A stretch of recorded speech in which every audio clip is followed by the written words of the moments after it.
Okay, okay guys, habang ano na nagre-recover si yung jet ano natin, jet setter natin si the biggest R. At ito naman si Mark Gambo ay nag-recover from Baguio flu, yung mga ganun lang mga Sinisipon pa si Mark. coniotic, mga foggish, misty. Ito, pag-usapan natin. So in the previous episode, we discussed how minsan pagdating sa mga populist people, it's no longer how good they're perceived to be. It's about how alternatives are perceived, whether they're better or not, diba? So all populist, or let's just call them cultish populist, can do is to say, I may not be but I am your, I mean, that whole diba? Ako na kasi baka TRCB tayo. Ako na kayo diba? Dahil mong Inano ko na yung mo, okay. Bago tayo maganuhan, no, so now, speaking of that, Senator Trillanes on this show, in our conversations with you guys, separately, kasi alam ko naman, beshi nyo rin yan, he said openly na kailangan ng yung tinatawag natin na Grand Coalition in this year's elections between never Duterte oppositionists and essentially BBM, the administration, against the Dutertes. Because the idea is that Dutertes are the number one threat to our constitutional order. Pag bumalik mga yan, yari lahat. Yari si BBM, yari si Lenny, yari si Risa. Yun yung argument. But we have first Riza Ontiveros, who's the de facto leader of the opposition and leading the opposition slate, coming out and saying, hindi, may historical issues eh. So not yet, but she used the word yet. Lenny Robredo, though, came out quite stronger in rejecting that and saying, hindi talaga pwede kasi hindi nagtutugma and we have to stick to our convictions. Otherwise, what's the point of being the opposition? Although both of them were polite enough naman not to directly disagree with Senator Trillanes, seeing the logic but shutting it down. Ikaw, Mark, unang-una, what is your understanding of the opposition? Because it looks like nakikinig sila doon sa party list proposal mo. Dito muna sa Senate, dito muna sa buong niya kasi medyo may mga narinig din ako diyan eh. Go ahead.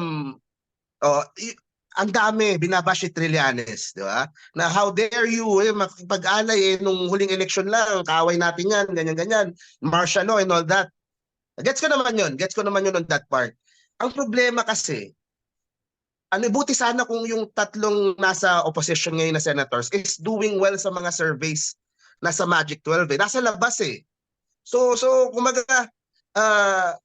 they need to cover as much ground as possible. They need to think outside the box. Kailangan mas gumawa pa sila ng paraan how they could penetrate yung Magic 12 eh. And ang narinig ko,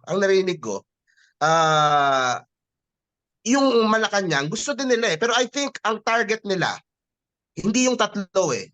I think ang target nila si Senator Kiko and the Liberal Party. Bam and Shell not so much yata. Pero si Senator Kiko, gusto ata nila, tingin nila may chance manalo. Kasi ang Malacanang naman na objective lang sa Senate is hindi makapasok yung mga mga nasa kabilang parlor eh. Yun lang naman ang goal nila eh. Pagpasok sa Senate ni Senator Kiko, ni Senator Bam o Senator Shell, gagawin na niya kung ano yung sarili niyang gusto. 'Di ba? Wala nang hawak sa kanila. May konting pero wala nang direktang hawak sa kanila yung Malacanang. Yun ang sa akin lang medyo criticism ko lang sa doon sa opposition side, sa pink side.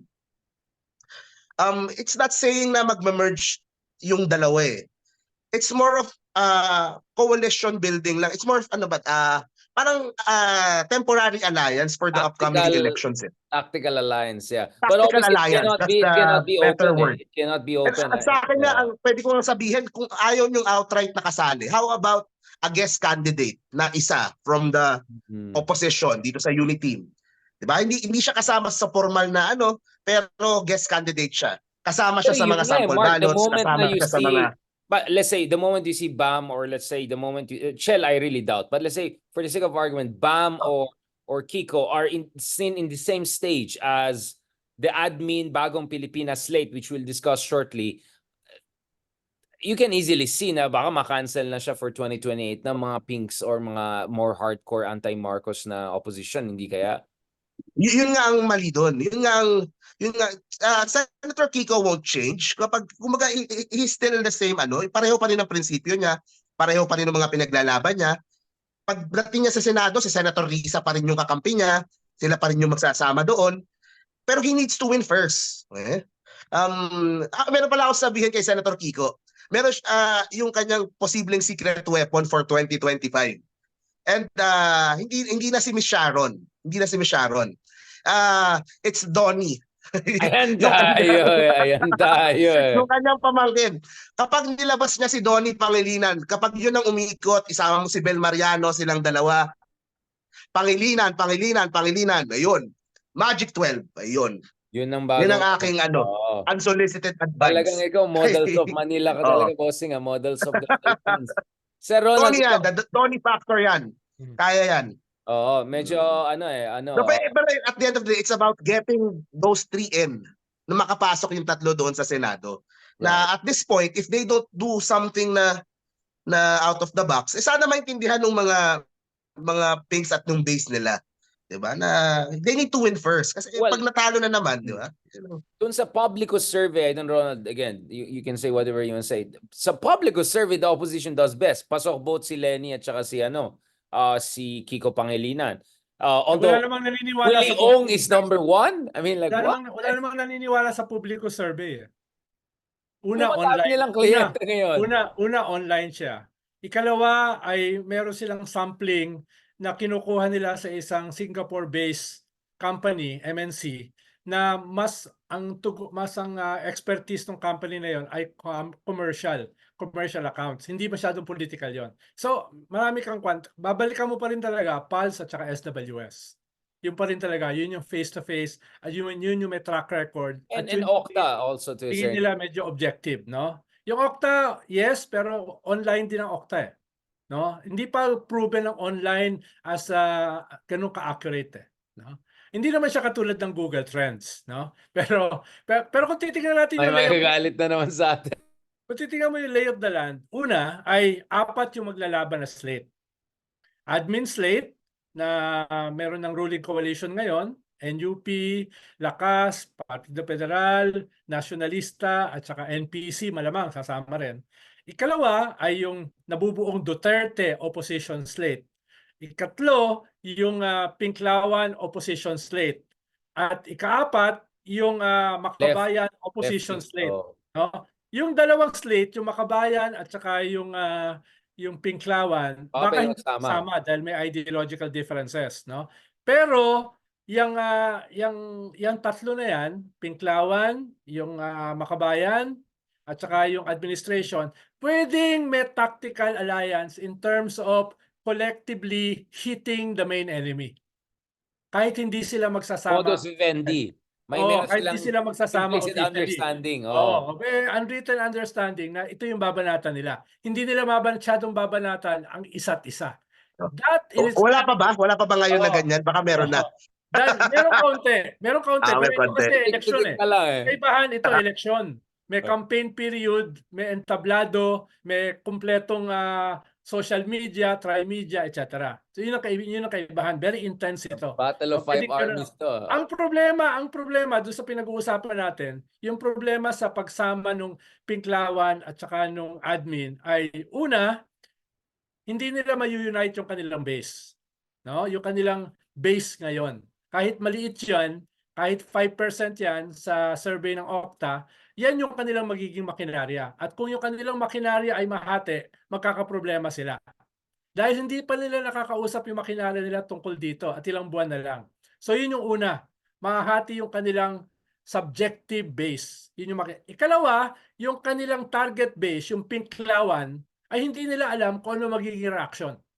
Wala pa silang market study. Medyo nahuhuli. Kung meron silang market study na pabor yan doon sa Pinklawan na target nila na base, that's 16 million votes ha. Ibig sabihin that's enough to win, may panalo ang senador mo. Yun ay hindi nila sigurado. Question mark yan. Magiging positive ba sa kanila ang coalition with the administration? Ikatlo, yung nabanggit na ni Mark. Most probably, isa lang ang kukunin. At tingin ko maximum na isa. Which means na yung isa na yan malalagay sa spot. Ibig sabihin, iiwan niya yung dalawa. Ano siya talaga. Yun yung mangyayari. Aakyat ka ba sa stage ng Uniteam? Yun ang yes. Yun yung magiging Tapos problema. yung kanta mo, bagong lipunan version. Parang sasabihin ng dalawa, ba't yung ikatlo namin kasama, iniwan kami. So, may ganung burden. Baka si Sharon yung sasama sa kabila. Oo. Pwede, di ba? Si Oo. Sharon yung dun sa kabila. Yeah. Si Kiko dun sa ano, pwede. Kaya, Si Harry Roque! siyempre, Si Harry Roque! Yan si Harry Roque! alam mo naman, Richard, yung mga relationships, di ba? Ng grupo na yan, no? Medyo Ay, hindi ko alam yan, Ronald. Innocent ako. oo, magkakasamaan ng loob. So yun yung ikatlo. Kaya nga tingin ko yung probable ay as a build-up going into 2028, magkaroon ng tactical. Kumbaga unwritten code. Paano yung ang tawag dyan ni Richard Mark? Leninist kasi si Richard eh. Ang tawag niya yan, direction of the main blow. No? Who is the main enemy? Ayoko yung mga main blow na yan. Yeah, Baka kung direction saan of the main mapunta. blow. Lenin yan. Parang no? hindi Lenin yan, Ronald. Parang sa Pogo mo. Yung mga Supra, So yung yun mga... So yun yung possible. Dahil baka hindi kaya na gawin yan sa midterm, pero baka may possibility afterwards. At mukhang mas mahalaga yung afterwards dahil presidential yun eh. So wag mo munang hinugin sa pilit dahil pag hinilog mo sa pilit, baka hindi na umubra afterwards eh. 'Di ba? Eh mas mahalaga yung afterwards. Kaya Good point. for now okay lang siya. For now. Mas malaking laban yung 2028. Meron din ako pinagtataka eh. Itong sa mga tumatakbo na opposition, bakit walang nagke-carry nung pink na movement na tumatakbo sa Senado? Bakit magre-rebranding na naman sila? Bakit walang umiikot na pink eh, di ba? Si Lenny Kaya- lang sa NASA, pink yung campaign niya doon siguro, pero everyone else, kahit si Bam na campaign manager, Tama. Parang bakit pinky kaya sa hindi nila Lenin, gamitin yung Lenin pink? talaga, fresh no? pa sa mind Parang ng sa mga- Bicol Lenin. yung energy, yung star power. Tama yan. Ang problema nga, Mark, dapat Oo. ginawa sana yan immediately after the election. Paano naghihintay yung pink wave eh? Naghihintay sila eh. Na ano nang gagawin nila? Ano na ba nangyari? May dayaan ba? Wala? Ano bang gagawin namin para ipagpatuloy ang laban? Walang bumalik sa kanila.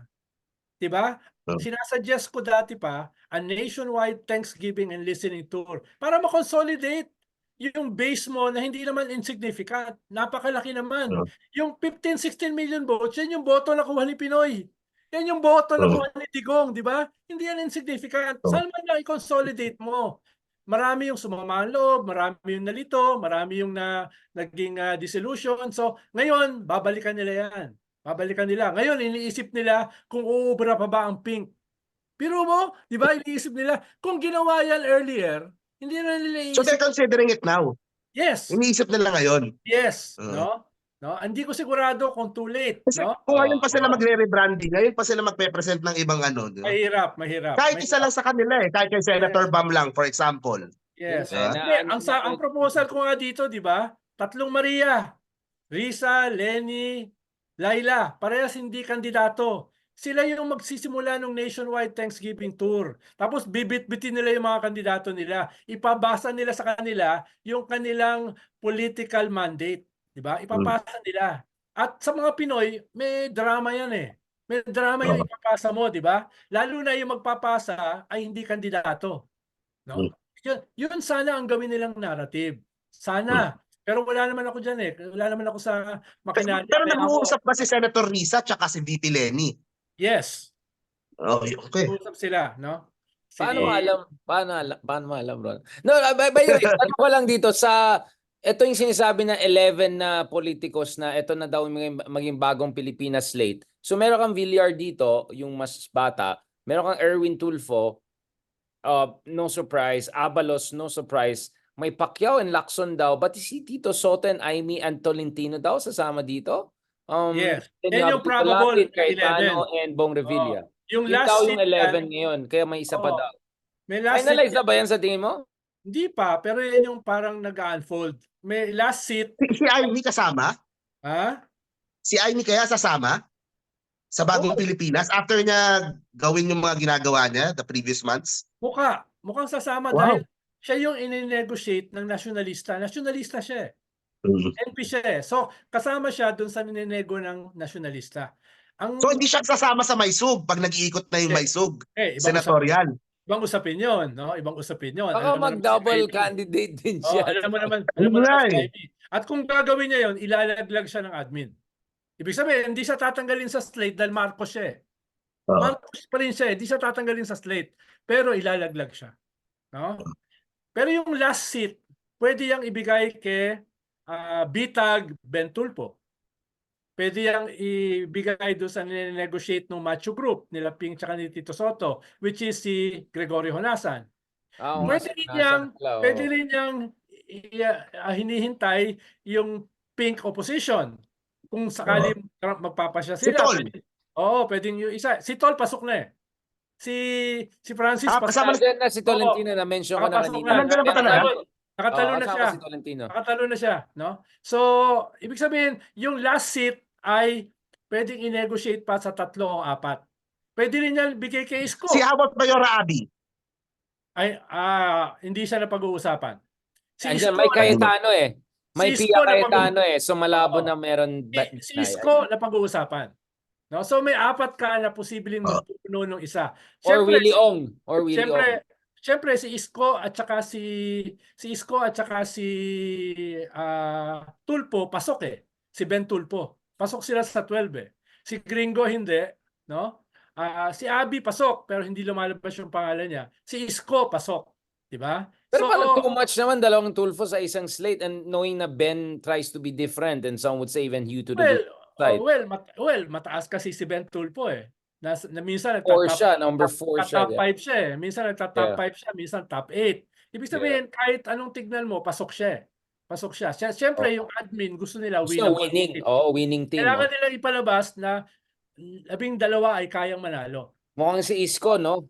Oo. Kaysa Willie Ong, no? If not Oo. Ben, yun yung mukhang Isko looks So, like. so yung last seat dyan, yung last one, ay may 4 or 5 na possible. At dun sa 4 o 5 na possible, 3 ron ay pasok sa survey. No? Right. Ikaw, Mark, anong basa mo? Do you think Isko will still run? Hindi siya gasing sigurado na ngayon sa mga surveys. Medyo competitive na masyado, no? Ayan, natawa si Mark. May mga narinig na in Manila the following weeks na malalaman na din naman natin. Manila na, ganun ba yan? Wow, that would be a crazy match. Sige, I'll keep it there. Pupunta na tayo sa last episode. Thank you very much, gentlemen. Masayang-masaya itong discussion natin. Of course, I think maganda na si Amy Marcos yung last topic kasi doon tayo magsimula sa next episode.